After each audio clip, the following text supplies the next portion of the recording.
Assalamualaikum warahmatullahi wabarakatuh. Jumpa lagi dalam video belajar bareng Kang Nan. Teman-teman semuanya, kali ini kita masuk kepada sesi terakhir dalam sesi presentation skill. Yang terakhir ini kita akan bahas mengenai bagaimana cara mengantisipasi rasa takut dan meningkatkan tingkat percaya diri kita sebelum memulai presentasi. Teman-teman semuanya, kalau kita merasa deg-degan pada saat akan mengawal presentasi, itu adalah hal yang normal. Selevel Obama aja itu ada rasa deg-degan sebelum memulai presentasi. Cuman masalah adalah masalah levelnya aja. Ada yang rendah, ada yang luar biasa ketakutannya. Oleh karena itu maka kita tidak bisa menghilangkan 100% deg-degan, tapi minimal kita menurunkan levelnya, jangan sampai ketakutan. Oke, kita akan bahas langsung saja hal-hal apa saja yang bisa mengantisipasi atau mengurangi rasa takut atau deg-degan sebelum presentasi. Oke, yang pertama adalah adaptasi. Oke, apa yang dimaksud dengan adaptasi? Yang dimaksud adaptasi di sini adalah disarankan kepada teman-teman yang mau melakukan presentasi, usahakan minimal 1 hari sebelum presentasi, coba datangi tempat yang akan dilaksanakan presentasi tersebut. Kalau bisa minta izin ke yang punya ruangan untuk bisa masuk. Setelah itu kita coba nikmati berdiri di depan, di mana tempat nanti besoknya mau ada presentasi. Lihat bagaimana audiensnya itu bakal berapa yang datang dan lain-lain. Dengan melakukan seperti itu, teman-teman besoknya pada saat mau presentasi dia akan canggung. Kalau kita tidak sempat 1 hari sebelumnya mencoba tempat presentasi tersebut, minimal cobain datang lebih awal, minimal 2 jam atau 1 jam sebelum presentasi. Coba nikmati ruangannya, berdiri di depan tempat presentasi. Itu yang namanya adaptasi. Insya Allah, dengan melakukan adaptasi seperti itu, teman-teman akan mengurangi rasa deg-degan atau mengurangi rasa takut sebelum presentasi. Itu yang pertama. Yang kedua adalah pemanasan.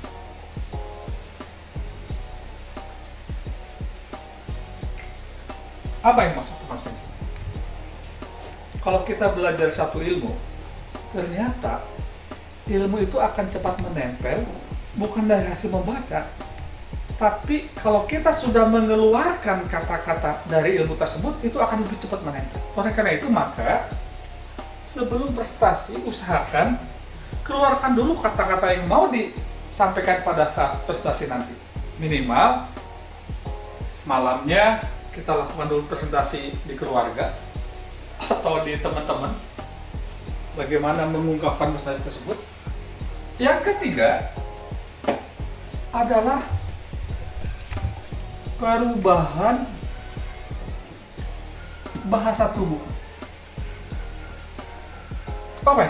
Apa yang maksud ini?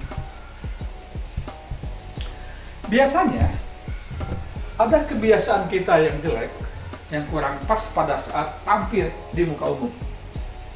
Entah itu tangan kita yang suka ke belakang, kaki kita yang suka terlalu rapat, mata kita yang suka tidak terlalu fokus ke pembicara, ke audiens dan lain-lain.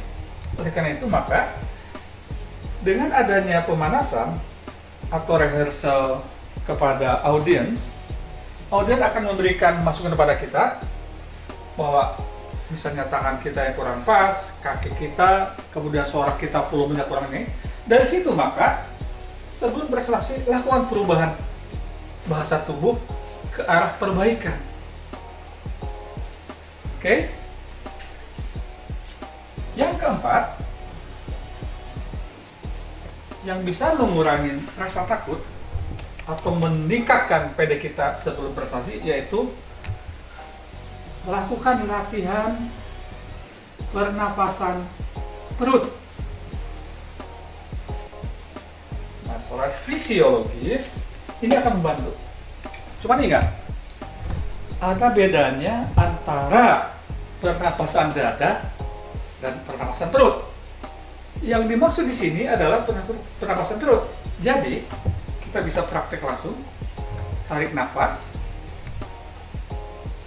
Kalau itu pernapasan perut, pada saat kita tarik nafas, perut kita yang menggelembung. Kemudian keluarkan lagi, mulai mengepis lagi.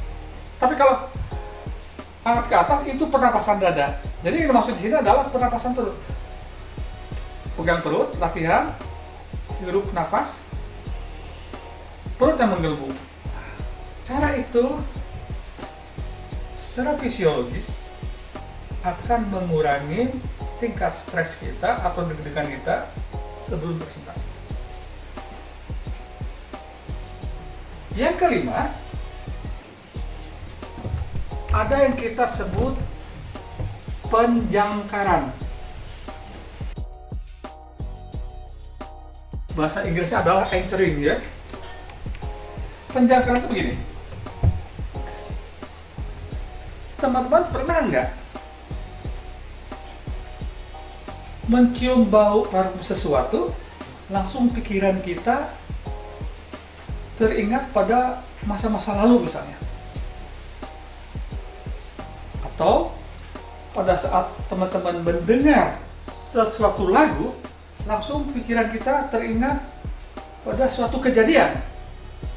Itu anchoring atau penjangkaran. Oleh karena itu, maka jujur saja, biasanya sebelum presentasi banyak pikiran-pikiran negatif kita yang keluar, yang kadang-kadang itu menyiksa mental kita sebelum presentasi. Misalnya, waduh, saya mau dibantai ini, atau waduh, ini banyak yang hadir para pakar, saya gimana nanti kalau nggak bisa menjawab pertanyaan, waduh, bagaimana nih nanti kalau saya blank pada saat presentasi. Faktor-faktor pikiran negatif itu selalu menyiksa kita. Oleh karena itu, dengan penjangkaran, kita ingat zaman lalu, zaman dahulu, mungkin kita pernah jadi juara apa, naik ke panggung, atau kita pernah pidato di muka umum, atau minimal kita kalau pernah sidang sarjana, atau sebenarnya kita pernah bicara dengan bagus. Jadi ingat hal seperti itu, bahwa aku ini bukan pecundang, aku ini pernah berhasil berbicara di depan umum. Ingat-ingat hal seperti itu.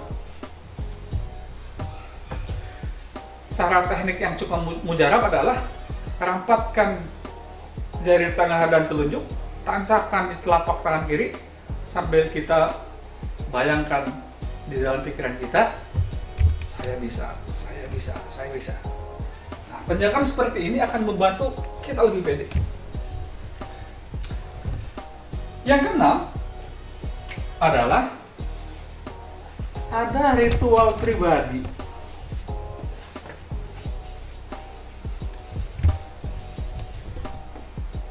Nah, ini ritual pribadi ini unik. Setiap orang punya ritual masing-masing.